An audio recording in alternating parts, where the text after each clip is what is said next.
In Metropolis, a suspension bridge suddenly collapses, which causes an accident that nearly pushes a school bus to fall. Bruce Wayne witnesses it and is prepared to go out as Batman when he sees Superman is already on the scene. Superman lifts the bridge and tries to fix the pillars with his heat vision when Superboy arrives and helps stranded cars from falling off. When the school bus is about to fall, Superboy quickly runs to catch it, but when he struggles, Superman lifts it into the air and safely puts it back on the ground. Superboy is furious, claiming that he could have handled it, but Superman scolds him instead for his reckless landing that could have destabilized the entire bridge while Superman was fixing it. Superman claims they still do not know the limits to his power, so Superboy asks him if he can help him figure it out. Superman brushes him off and claims that Batman has it covered when suddenly, he gets a call from Green Arrow asking for help elsewhere. While headed to the scene, Bruce calls Superman and claims they need to talk. Superboy returns to Mount Justice, still frustrated by the incident with Superman. Miss Martian asks him about his trip to Metropolis, but he refuses to talk. Suddenly, Black Canary and Martian Manhunter arrive, ready to supervise the team's training session. When Superboy walks away, Black Canary asks him to stick around for training.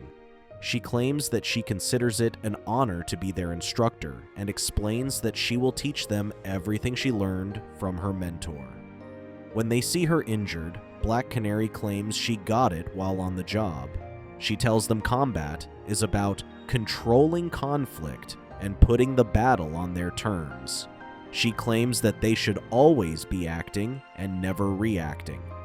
When she asks for a sparring partner, Kid Flash volunteers. Despite his confidence, Black Canary knocks him to the ground with a leg sweep when her first attack gets blocked. While trying to discuss what happened, Superboy claims he is unimpressed by it. He explains that with his powers, the battle will always be on his terms. He explains that he is a living weapon and that training is a waste of his time. Black Canary challenges him to prove his claims, and he steps into the training ground. When he threw a punch, Black Canary dodged and threw him to the ground. She tells him to channel his anger, but she knocks him down with a leg sweep when he recklessly keeps throwing his punches. Black Canary stops pulling her punches and defeats Superboy to humble him. Having been floored by Black Canary in front of everyone, Superboy frustratingly wanted to leave when Batman called in. Batman informs them that a new menace attacked Green Arrow and Black Canary. He explains that the attacker could study and then duplicate the power and abilities of its opponents. Green Arrow called for reinforcements, but this proved disastrous as their enemy gained more and more power with each new combatant. Robin worries that the enemy stole all the powers of the Justice League. Oh shit, that's going to be the mother of all evil. Ultimately, defeating and dismantling the android took 8 League members and 4 hours. Robin wonders who made the android and suspects it must be T.O. Morrow, but Batman claims that Red Tornado doesn't think so. Martian Manhunter claims the technology bears the signature of Professor Ivo, but Aqualad claims that Ivo is dead. Black Canary claims that's what they all thought or hoped.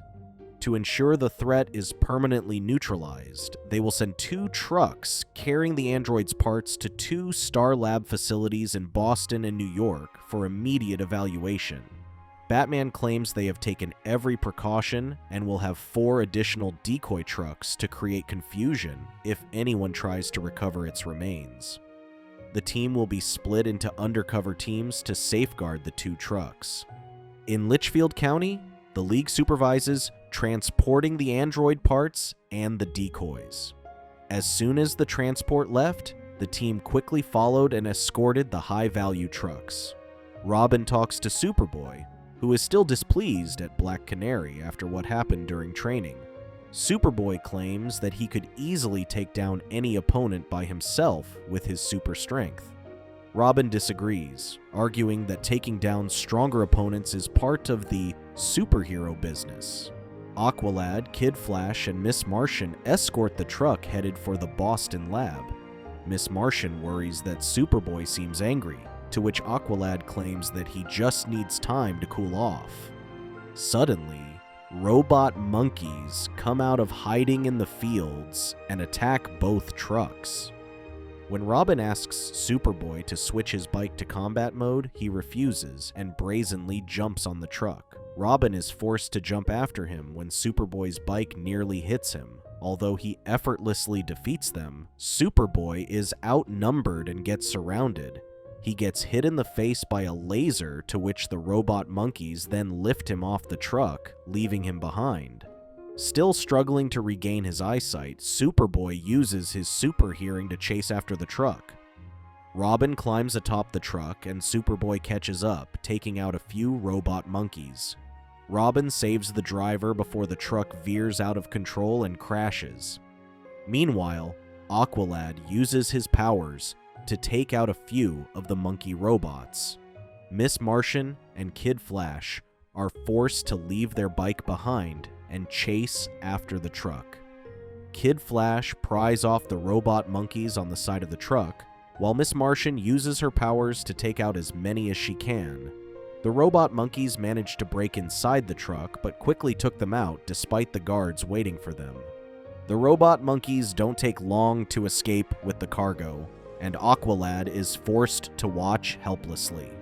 With the enemy escaping with both cargoes, Superboy furiously chases after them.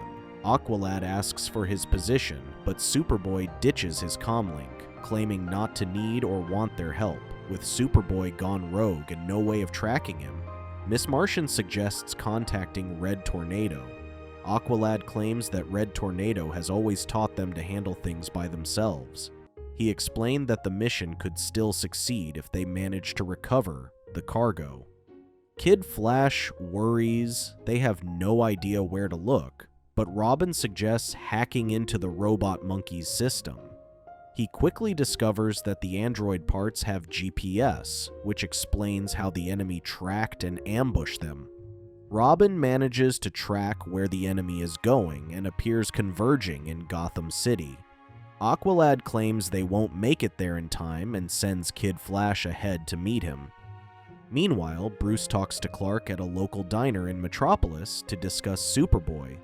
Bruce claims that the boy needs him, but Clark objects and argues that Superboy only needs Batman and Red Tornado. Clark explains that he will be constantly reminded of what Superboy is not. Bruce claims he's wrong, and despite how he feels about him, Superboy needs his father. Clark declares that he is not his father and walks out on him. The robot monkeys escape to Gotham on a moving train, and Superboy catches up to them and meets Evo in the flesh. Evo sends out his robot monkeys to stop him, which he calls his Mobile Optimal Neural Quotient Infiltrators, or MONCEs for short. By the time he defeated the MONCEs, Evo had finished reassembling Amazo, the android that knocked out Superboy with Captain Atom's powers. Oh fuck, this looks bad. Superboy refuses to give up, but Evo claims that his android has the strength of Superman, and that he does not even stand a chance against it. Superboy recklessly charges at it, but it blocks all his attacks and blows him away with a single punch. It then uses Black Canary's powers to send him flying against the wall. The android uses Flash's powers when he stands back up and sends a flurry of punches at him. When Ivo taunts him for being unable to measure up to Superman's standards, Superboy attacks it. The android phases through his attack with Martian Manhunter's powers and sends him flying into the air with Superman's strength. Despite being beaten up, Evo orders his android to finish him and orders it to be its priority. Kid Flash catches up to Robin at Gotham City, who claims the cargo is veering away. He was surprised that the signal was headed for Gotham City Academy, Robin's school. Superboy tries fighting back but doesn't stand a chance against the android, who has Superman's strength and other superhero powers. When Superboy tries acting tough, the android uses Captain Atom's powers to blast him into the gymnasium. Evo shows up in the stands and claims it was too good to pass, seeing Superboy beaten up. He then uses Superman's powers and starts beating Superboy with strength that surpasses him. When it is about to finish him off, Kid Flash arrives and rescues him. When Robin throws a batarang, the android uses Martian Manhunter's powers to phase through it, and then uses Red Tornado's powers to blow them away. Amazo continues his attack and uses Captain Atom's powers to attack Kid Flash. When he manages to escape, he uses Black Canary's powers to stop him from running. Superboy tries to attack him from behind, but it uses Superman's strength to throw him against the stands. Robin throws a batarang at it, but it uses its retractable arms to block it. When Kid Flash tries to attack the android, it captures him and crushes him with Superman's strength. Out of nowhere, an arrow emerges from the shadows, forcing it to use Martian Manhunter's powers to phase through it. Superboy tries to charge at it, but he gets thrown aside. It then attacks Robin with Superman's heat vision, but Kid Flash saves him. Superboy realizes they don't stand a chance against it and asks it to copy Black Canary. Evo is bored, claiming that his android usually copies his opponent's powers, but it doesn't need to in their battle as they are poor copies of the original superheroes. Superboy jumps at Evo, claiming that everyone wants him to channel his anger, so he does. Evo orders his creation to protect him as its master, and it uses Captain Atom's powers to blast him. Robin claims that Superboy's plan might work and follows his example, targeting Ivo. Robin kicks Ivo to the ground, but when Kid Flash also tries to attack him, Amazo uses Superman's strength to send a shockwave on the ground that blows him to the stands. Superboy finally snaps and stops pulling his punches. He punches Amazo in the face, but uses Martian Manhunter's powers to phase through his attack. Superboy does not remove his arm, which destroys its head when Amazo phases back. With Amazo down, Robin tells them to help him disassemble the android, but Kid Flash claims it's already dead. Aqualad and Miss Martian arrive and say they can't take any chances. Miss Martian quickly checks on Superboy, but he claims that he's alright. Kid Flash is surprised that Evo quickly disappears. Back at Mount Justice, Aqualad reports to the League that the android is in pieces again and being analyzed at the two separate star labs. He informs them that Evo escaped, and since he orchestrated the technology, he claims he is more dangerous than the android. Black Canary claims that capturing Ivo will be a League priority. Batman commends them and explains how the League is impressed at them for being able to handle the complications that come with the job. Superboy wonders if that included Superman, to which Batman claims that in time, he too will. Batman also explains that there is no shame in asking for help. He claims that's the reason why the League exists, because there are problems that they can't handle individually. Robin claims that if they could ask for help, they wouldn't even get the chance. He pulls an arrow at the scene and suspects that the League is following them. Babysitting was the word he described. He is furious they still don't trust them, but Green Arrow looks at the arrow he brought and claims it's different. Realizing it wasn't Green Arrow, they quickly assumed it must have been Speedy watching their backs. Superboy swallows his pride and tells Black Canary that he is ready. Thank you for watching. Check out these other videos and make sure to subscribe and tap the bell to be notified about our latest videos. See you next time.